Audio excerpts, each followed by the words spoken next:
Hello, Quaranteam. I know this might feel a little out of the blue, and it is, but I got some news this morning that I felt the need to share.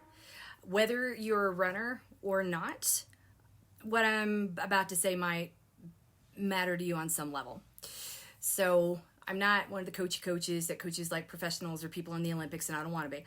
I know my lane and I stay in it, but I do associate with and interact with those coaches, and I watch what they do. This week, there's been a slew of race cancellations, and right now the eyes are looking toward Berlin, and if Berlin cancels, that'll be the domino effect that takes out the rest of the year. And it's looking pretty strong right now, like that's going to happen. So the reason I wanted to have this conversation now is because I also have I have 3 programs I have maintained and rebuild that I needed to communicate this to, with the reminder that the race is the excuse. It's the justification. It's not the reason. And if you get my weekly email, you would have seen that. I said exactly that in the email that went out at 7 o'clock this morning.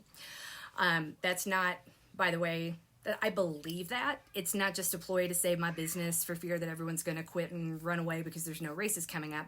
I like to think of the race as an option, but it's not how I get out the door. It's the trump card with my family. Oh no, I'm training and I paid all this money, but it's not my reason. Like, I will keep running even if there isn't a race on the calendar, even though it might be harder to justify with all the other demands on my time.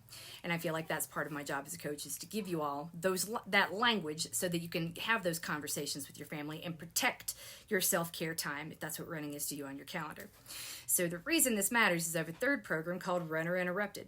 And I had to think a lot longer about what I wanted to say to them, because with the races off the calendar for the rest of the year, if you are a runner whose journey is interrupted right now, that could feel like we've taken away your motivation to get better and get back to a place where you could run. And I don't think that's true. I am committed to the idea of deprogramming the importance of races to people and remind them that if we're really here for not the race, and we got to remember that, live that, and act it every single day, and find other ways to protect it, and to protect our me time and ourselves and our calendars with all of our boss responsibilities. If you are not on the email list, I strongly advise you to be. I can put a link in the comments later, but I'll circle back to that. The reason this matters is because a whole lot of people, and I see this frequently, is I'm going to put the start line here. And then if something happens and that start line is moved, that can feel like failure, or it can feel demoralizing. And that in and of itself makes me nervous, because the ability to keep moving forward, true resilience, is the ability to pivot and say, oh, this happened, and find a way to keep moving forward without sitting back, stopping, and saying, what's the point? I failed. So this is the times when you need a coach the most, and the whole reason Runner Interrupted exists. I conceived it in this bed where I lay in chronic pain for 2 years with no way to connect with the one thing that made me me, the thing that I fought for when I first got married and left the job market, even though, it was pushed out of the job market because I was pregnant, but that's a separate story. That wasn't like a binary singular choice. But I clung to that because it was my identity, and I wasn't going to let go of it, and even more so now. So and even the past 2 years, during and the year after my really rough 4th pregnancy, if I hadn't been a coach, I wouldn't have had a way to connect with the running community. I couldn't get out of bed to go meet my run buddies. People weren't doing Zooms all the time when they didn't hang out with each other, and no one likes talking on the phone but me. So it was rough. I didn't have an excuse, a reason, or a justification to see people, and it's not like I don't like them. It's just we're run buddies. We don't call each other when we want to have coffee. We don't call each other, we run together, and when we can't run together, it's almost like, well, what are we going to do? It's a very different type of relationship, and it's a very special relationship, and you don't realize how contingent it is upon the act of running until you are unable to do so, and you have no connection to a lot of the people on whom your identity and your sense of security relies. So all of this is important to you, even if you're not a runner, because if you've been telling yourself the way a lot of runners have, oh, well, the spring's gone, I'll just do it in the fall. The events of this week have signaled that we all need to kind of wrap our brains around not thinking that way. There might not be a fall.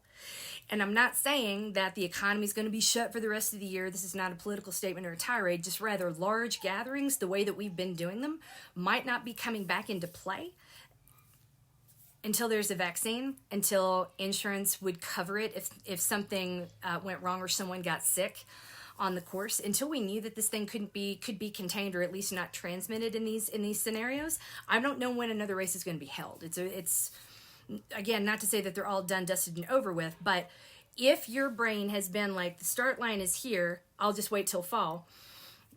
I want you to be have your plan B ready. This is what resilience is. Okay, well, if I can't do this in the fall, if it isn't till spring, number one, can I mentally deal with that? And number two, now what? How do I keep moving forward? The times you need a coach the most are when you're least able to get them.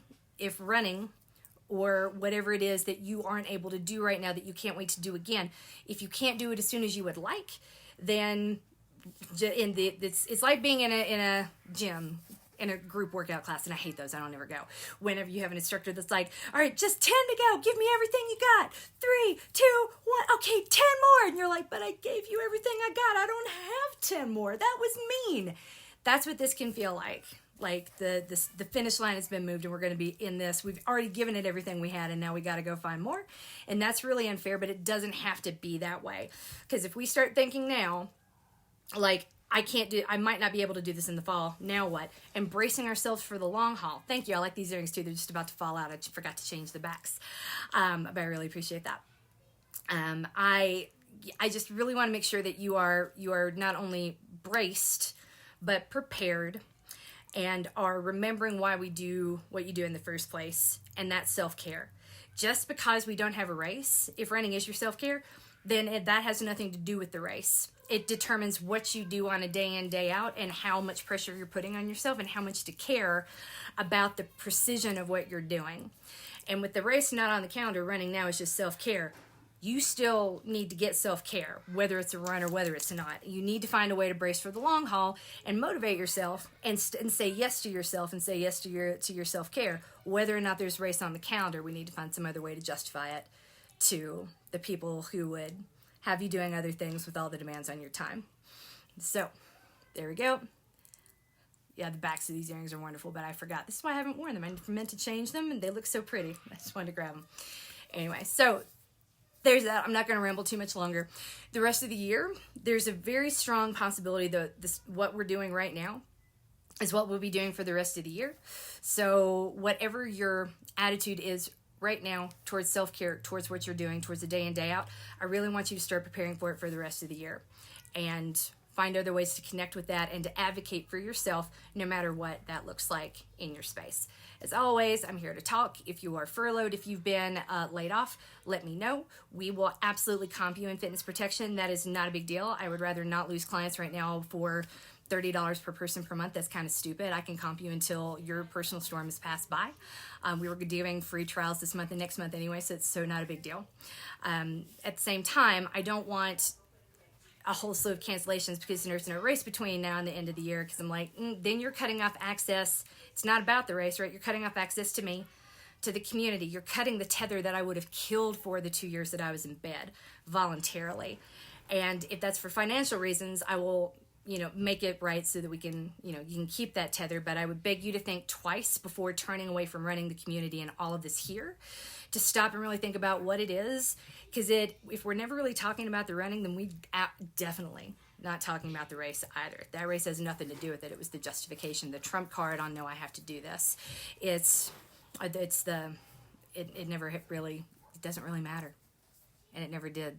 That's why most of the races I've run, the ones that I care about the most, the ones that I've loved the most, the races that have changed my life, weren't sanctioned. USATF didn't certify the course. And I don't talk about those PRs because I can't prove they happened. And I don't need anyone else to know. I'm not trying to sell them. I got what I needed. And that's just fine. And we're going to get you what you need to, no matter what that is, no matter what we have to do between now and the end of the year. I think I might need to go do something else right now and have another different type of conversation. So excuse me while I do that and get ready for Coach Amy to come in and tell us all that we are winning at distance learning. And Lord knows I need to hear that after the morning we had in this house.